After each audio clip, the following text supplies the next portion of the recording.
ஒரு வீட்டில் வந்து கிச்சனுக்கு பைப்பு போட்டு நம்ம வந்து பாக்ஸ் அடிச்சு வச்ச மாதிரி ஒரு வீடியோ போடணும். அதோட வீடியோ தான் இது. இன்னைக்கு வந்து பார்த்தீங்கன்னா நம்ம வந்து ஒயர் போடக்காண்டி வந்திருக்கோம். சுவிட்ச் போர்டும் போட்டு லைட் எல்லாத்தையும் எரிய விடணும். இன்னைக்கு ஃபர்ஸ்ட் வந்தோடனே வந்து எல்லாம் பாயிண்ட் எல்லாத்தையுமே க்ளீன் பண்ணிட்டோம். பாக்ஸ் எல்லாமே க்ளீன் பண்ணிட்டு வந்து நம்ம ஒயர் போட ஆரம்பிச்சோம். ஒயர் போட ஆரம்பிக்க உடனே ஒரு பிரச்சனை வந்துட்டு, என்ன பிரச்சனைன்னு பார்த்தீங்கன்னா ஒரு பைப்பில் வந்து ஸ்ப்ரிங் தள்ளலாம், ஸ்ப்ரிங் போகல.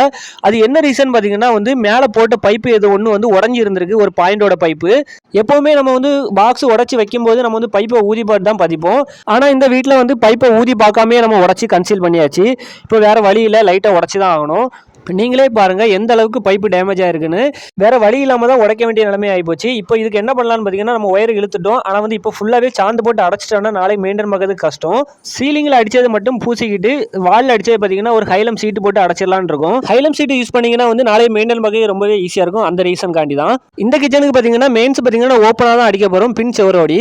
எதனால மெயின்ஸ் வந்து ஓப்பனாக அடிக்கணும்னு பார்த்தீங்கன்னா அந்த கிச்சனுக்கு பக்கத்துலேயே ஒரு ரூம் இருக்குது. அந்த ரூம்லேருந்து நம்ம பேக் என்ட்ரி போட்டு எடுக்கலாம். ஆனால் வந்து அங்கே வந்து வெறும் 1.5 ஒயர் தான் கிடக்குது.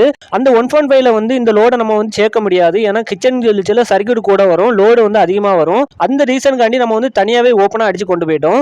அதே மாதிரி மாடியில் பார்த்தீங்கன்னா ஒரு சீட்டு போட்டு ஒரு ரூம் இருக்குது. அந்த ரூமுக்கு வந்து 1.5 ஒயர் போட்டு தனியாக கொண்டு போயிட்டோம். இந்த வீட்டுக்கு பார்த்தீங்கன்னா டிபி பாக்ஸ் கிடையாது. அதனால தான் நம்ம வந்து எல்லாமே மெயின்லேயே நம்ம ஜாயிண்ட் அடிச்சிட்டோம். வேலை செய்யும் போது கண்டிப்பாக தப்புகள் நடக்க தான் செய்யும். தப்பு நடக்காம வேலைகள் பார்க்க முடியாது.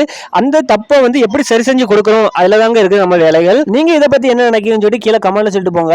உங்களுக்கு இதே மாதிரி தப்புகள் நடந்திருக்கும். அது ஏதாவது இருந்தால் கீழே கமெண்ட்ல சொல்லிட்டு போங்க, நானும் பார்த்து தெரிஞ்சுக்கிறேன்.